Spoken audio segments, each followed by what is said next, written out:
மூன்றாவது மொழியை கற்காததால் தமிழ்நாட்டு மாணவர்கள் வேலைவாய்ப்புகளை இழந்துள்ளதாக ஆளுநர் RN ரவி தெரிவித்துள்ள கருத்துக்கு தமிழ்நாட்டு அரசியல் கட்சித் தலைவர்கள் கடும் கண்டனம் தெரிவித்துள்ளனர். இந்தி படித்த ஏராளமானோர் தமிழ்நாட்டில்தான் வேலை செய்வதாகவும் அவர்கள் சுட்டிக்காட்டியுள்ளனர். RN ரவி அவர்கள் ஒரே தேசம் ஒரே மொழி என்கிற RSS அஜெண்டாவை நடைமுறைப்படுத்துவதற்காக இப்படி தொடர்ந்து பேசி வருகிறார். தமிழ்நாட்டு மக்களை எதிர்காலத்தில் இந்தி பேசும் மக்களாக மாற்றுவது, ஒரே தேசம் ஒரே மொழி என்கிற நிலையை உருவாக்குவது, இந்திக்கு பிறகு சமஸ்கிருதமே இந்தியாவின் ஒற்றை மொழி என்று மாற்றுவது என அவர்கள் செயல்பட்டு கொண்டிருக்கிறார்கள். தமிழ்நாட்டு மக்கள் மிகவும் விவரமானவர்கள், விழிப்புணர்வு உள்ளவர்கள்.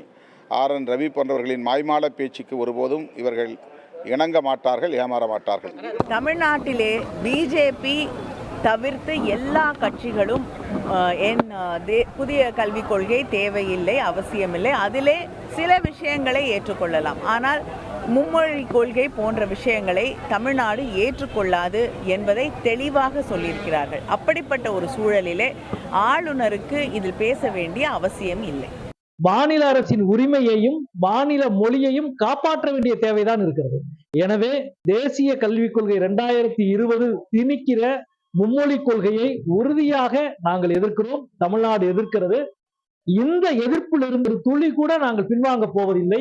இருமொழி கொள்கை என்பது எங்கள் மாநிலத்தில் ஏற்றுக்கொண்டு கடந்த அரை நூற்றாண்டுக்கு மேலாக நிறைவேறிக் கொண்டிருக்கிற ஒரு விஷயம். உடனுக்குடன் செய்திகளை தெரிந்து கொள்ள சன் நியூஸ் பெல் ஐகானை கிளிக் பண்ணுங்க.